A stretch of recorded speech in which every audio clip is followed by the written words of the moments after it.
Hello മുത്തുമണികളെ, ഞാൻ നിങ്ങൾക്ക് ഇന്ന് എന്താണ് കാണിക്കുന്നത് എന്നറിയാമോ?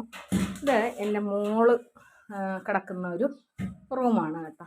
ഞങ്ങൾ താമസിക്കുന്ന വീടെന്ന് പറയുന്നത് ഭയങ്കര വലിയ വീടാണോ എന്ന് ചോദിച്ചാൽ അല്ല, എന്നാൽ തീരെ ചെറിയ വീടുമല്ല കേട്ടോ. അപ്പോൾ ഇവിടെ നമ്മളിനി ഓരോ സാധനം വെക്കാൻ വേണ്ടിയിട്ട് ഓരോ ഷെൽഫും ഇതൊക്കെ നമ്മൾ കൊടുത്തിട്ടുണ്ട്. എങ്കിലും നമ്മളെ മക്കൾ എന്ത് ചെയ്യുമെന്നറിയാമോ?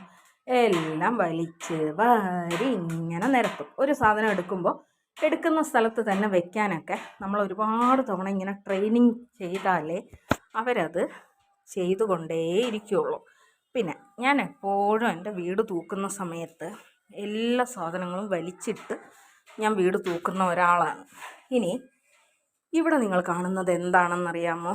എൻ്റെ മക്കളുടെ ഡ്രസ്സുകൾ ഞാനെല്ലാം വലിച്ചു പറക്കി ഇട്ടേക്കുന്നതാണ്. ഇതെന്തുകൊണ്ടാണ് ഞാനിങ്ങനെ വലിച്ചു പറക്കി ഇട്ടേക്കുന്നത് എന്ന് നിങ്ങൾക്കറിയാമോ? അതായത് എൻ്റെ മക്കൾ തുണികൾ എടുക്കുമ്പോൾ ഓരോരുത്തർക്കും ഓരോ സ്ഥലത്ത് ഞാൻ തുണികൾ വെക്കാൻ വേണ്ടിയിട്ടുള്ള സൗകര്യങ്ങൾ ഉണ്ടാക്കി കൊടുത്തിട്ടുണ്ട്. പക്ഷേ എന്നാലും എൻ്റെ മക്കൾ എന്ത് ചെയ്യുമെന്നറിയാമോ? ഒരു ഡ്രസ്സ് എടുക്കുമ്പോൾ 9 ഡ്രസ്സ് വാരി വലിച്ചിട്ട് ആകെ മെനകേടാക്കി വെക്കും. ഇതിങ്ങനെ ആക്കുന്നതിൽ വിഷയമില്ല. പക്ഷേ ഇവർ സ്കൂളിൽ പോകാൻ സമയമാകുമ്പോൾ എൻ്റെ ഇത് കണ്ടില്ലേ എന്ന് പറഞ്ഞിട്ട് കിടന്ന് നിലവീരം കൊടുക്കും. ഈ ഒരു സമയത്ത് ഞാൻ ഇവർക്ക് ഭക്ഷണം ഉണ്ടാക്കുന്ന തിരക്കിലായതുകൊണ്ട് തന്നെ എനിക്കിത് തിരക്കി എനിക്ക് നല്ല ദേഷ്യം വരും. ഇങ്ങനെ വരുമ്പോൾ ഞാനിങ്ങനെ ഒരു രണ്ടാഴ്ച കൂടുമ്പോൾ എല്ലാം വലിച്ചിട്ട് ഇതുപോലെ ഞാൻ വാരി ഒതുക്കി പറക്കിയൊക്കെ വെക്കാറുണ്ട്. അതുപോലെ തന്നെ എനിക്ക് തയ്യൽ ജോലിയാണ് എന്നുള്ളത് നിങ്ങൾക്കറിയാമല്ലോ.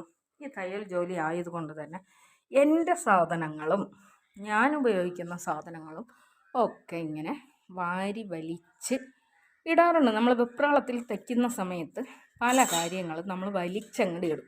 അത് കഴിഞ്ഞ് നമുക്ക് സമയം കിട്ടുന്ന സമയത്തായിരിക്കും എന്ത് ചെയ്യുന്നത്, എല്ലാം പറക്കി ഒതുക്കി വെക്കുന്നത്. പിന്നെ ഞാൻ എൻ്റെ വീട് തൂക്കുന്ന സമയത്ത് സാധാരണ എൻ്റെ മക്കൾ എനിക്ക് വീട് തൂക്കാൻ സഹായിക്കാറുണ്ടെങ്കിലും എനിക്ക് അവർ തൂത്താൽ തൃപ്തിയാവൂല കേട്ടോ. ഞാൻ എല്ലാ സാധനങ്ങളും ഇങ്ങനെ വാരി മാറ്റി അതിൻ്റെ ഇടയിലൊക്കെ കിടക്കുന്നതെല്ലാം തൂത്ത് പറക്കി അങ്ങനെ എടുക്കുകയുള്ളൂ. അപ്പോൾ അങ്ങനെ എടുക്കുന്ന സമയത്ത് അതുവരെ കുറേ സ്ഥലങ്ങളിലെ ഇടയിലൊക്കെ ആയിപ്പോകുന്ന കവറുകളും ചപ്പും ചവറും ഒക്കെ നമ്മൾ തൂത്തിങ്ങനെ എടുക്കും. ഈ തൂത്തെടുത്തത് കണ്ടിട്ട് ആർക്കൊക്കെ ഭയങ്കര വെപ്രാളായിപ്പോയി അത്ര. ഇവർ മനുഷ്യർ ജീവിക്കുന്ന സ്ഥലമാണോ എന്ന് തോന്നിപ്പോയി എന്ന്. 8 മനുഷ്യർ ജീവിക്കുന്ന സ്ഥലമാണ് എൻ്റെ വീട്. അതുകൊണ്ട് തന്നെ എപ്പോഴും ഭയങ്കര ക്ലീനായിട്ട് ഇരിക്കണമെന്ന് നിർബന്ധമൊന്നും ഇല്ലല്ലോ. എല്ലാം ചെറിയ ചെറിയ മക്കളല്ലേ.